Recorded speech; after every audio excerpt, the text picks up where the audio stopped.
अस्सलामुअलैकुम, मेरा नाम डॉक्टर रवैस अनवर है और ये चैप्टर नंबर 8 जेनेटिक्स के एमसीक्यूज़ हैं।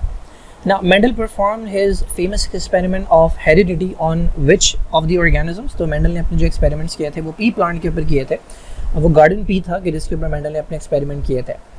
मटर का जो पौधा होता है ना, मेंडल इसके रीजंस भी हैं, बुक के अंदर रीजंस दिए हैं कि इसके जो फ्लावर्स होते हैं वो लार्ज होते हैं, उनके कैरेक्टर्स कंट्रास्टिंग होते हैं, इनके अंदर सेल्फ पॉलिनेशन होती है और क्रॉस पॉलिनेशन जो है वो सिर्फ और सिर्फ आर्टिफिशियली करवाई जा सकती है, नेचुरल नहीं होती। ना Mendel in his experiment considered how many characters, तो मेंडल ने पी प्लांट के अंदर जो एक्सपेरिमेंट किए थे उसके अंदर उससे 7 कैरेक्टर्स जो हैं वो स्टडी किए थे। उनका पूरा एक चार्ट है जो कि आपकी बुक के अंदर मिल जाता है। In a cross appearance of intermediate character, नहीं, in a cross appearance of intermediate character is known as, तो अगर आप क्रॉस करवाएं और उसके नतीजे में किसी भी पेरेंट के जैसा जो है वो ऑफस्प्रिंग ना मिले बल्कि कोई इंटरमीडिएट कोई दरमियानी शक्ल जो है वो आपको नजर आए तो उसको आप इनकम्प्लीट डोमिनेंस का नाम देते हैं।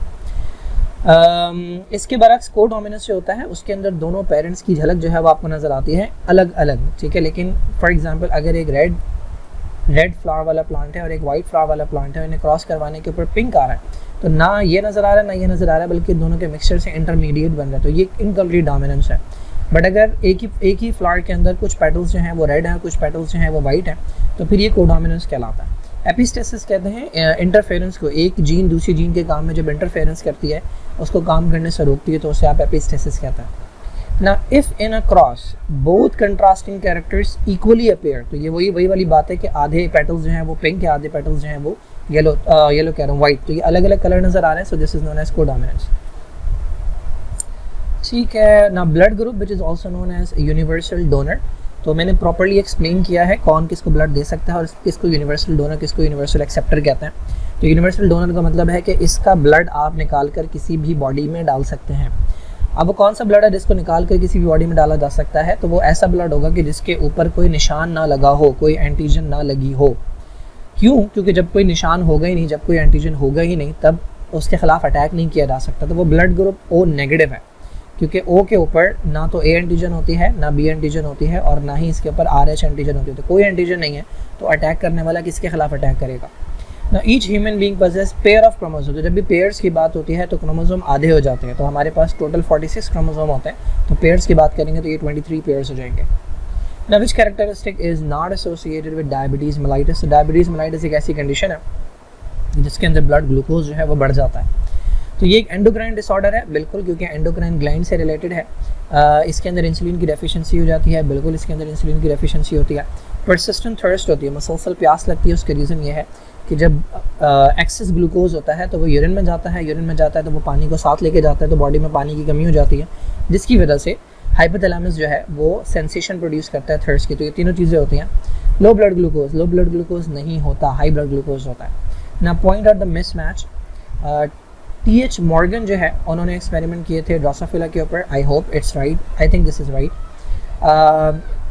ग्रिगोर मेंडल जो था उसने गार्डन पी के ऊपर एक्सपेरिमेंट किए थे, yes.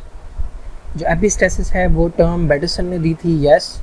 And the fourth one is dominant epistasis.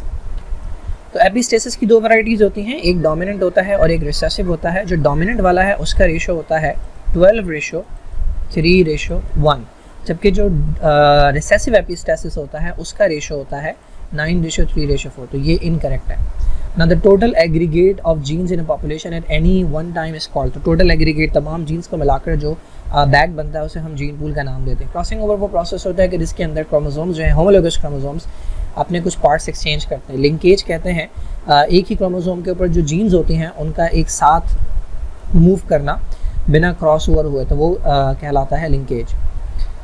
Genome जो है वो किसी एक इंडिविजुअल के अंदर जो जेनेटिक मटेरियल होता है उसे हम नाम देते हैं जीनोम का। The multiple effects of a single gene और अलील इज टर्म्ड एज, तो किसी भी एक जीन या एक अलील के बहुत ज़्यादा अगर इफेक्ट आ रहा है, उसकी ख़राबी की वजह से बहुत ज़्यादा प्रॉब्लम्स आपको देखने को मिल रही हैं, तो वो कहलाता है प्लियोट्रॉपी।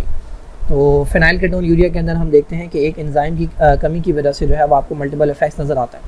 पॉलीजेनिक इनहेरिटेंस वो इनहेरिटेंस होती है कि जिसके अंदर 2 से ज़्यादा जीन्स जो हैं वो किसी कैरेक्टर को कंट्रोल कर रही होती हैं और उनका एडिटिव इफेक्ट होता है।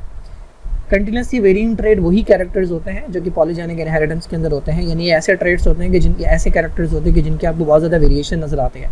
फॉर एग्जांपल स्किन कलर की बात करें तो स्किन कलर की अगर 2 वैरायटीज़ होती हैं, एक बिल्कुल ब्लैक और एक बिल्कुल वाइट, तो ये डिसकंटिन्यूस वेरिएशन होती है। लेकिन चूँकि बहुत ब्लैक और वाइट के दरमियान में हमारे पास बहुत ज़्यादा वैराइटीज़ होती है, बहुत तरह के स्किन कलर्स होते हैं, तो इस तरह के कैरेक्टर्स को हम कंटिन्यूसली वेरिंग ट्रेट्स कहते हैं।